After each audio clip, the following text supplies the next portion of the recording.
Magandang umaga mga kapatid. Pinuyin natin ang Pilipinas.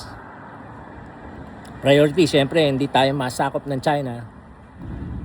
Whatever needs to be done. So pagdasal natin ng si Inday Sara at saka mga Duterte na putulin na nila ang kanilang alyansa with China, yung closeness nila sa China at saka sa Russia.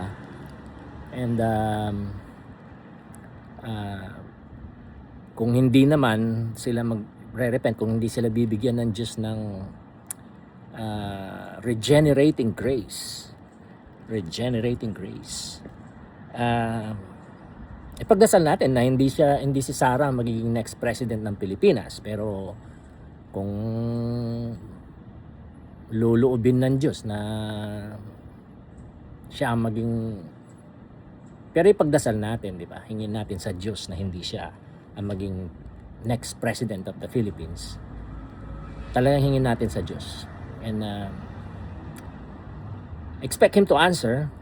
Sana wag nga niyang, kung hindi nga magbabago ang alyansa with China at saka Russia ng mga Duterte at saka especially ni Inday Sara, pagpray natin. And then na hindi siya maging presidente.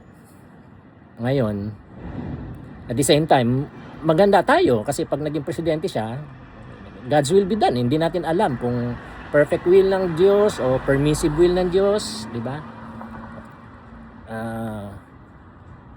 Siyempre, hindi naman perfect will ng Diyos na mawalan ng kalayaan at maging surveillance state ang Pilipinas under China. Hindi naman perfect will ng Diyos yun. Pero baka pwedeng maging permissive will niya yun. So, pray na hindi nga mangyari. At the same time, prepare kung sakaling sabihin ng Diyos, no, permissive will niya na ma-under ang Pilipinas sa China at gagamitin niya ang mga paghihirap at sufferings, tribulations, persecutions na mangyayari para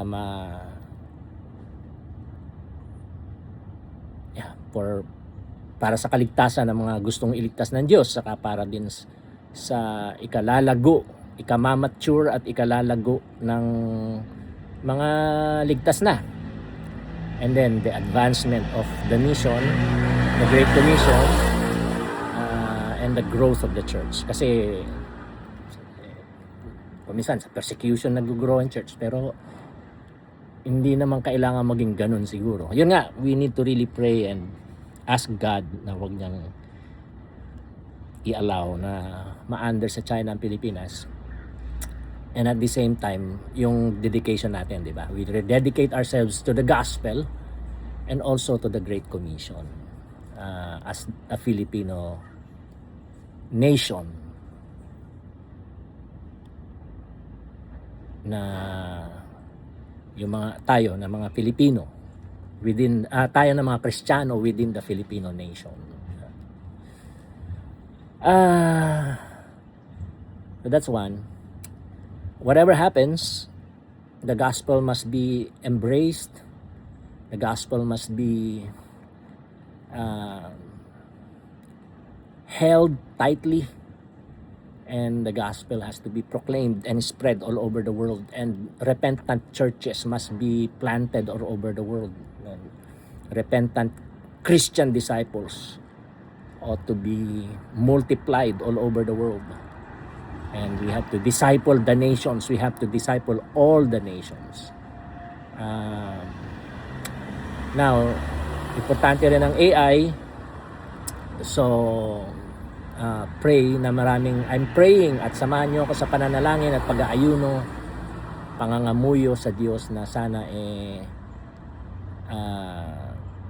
yun nga, maraming mga Christian, repentant Christian na ma-involved sa development ng AI sa Pilipinas. And I have more to say about that later. Okay, gotta go. I love you all. Bye.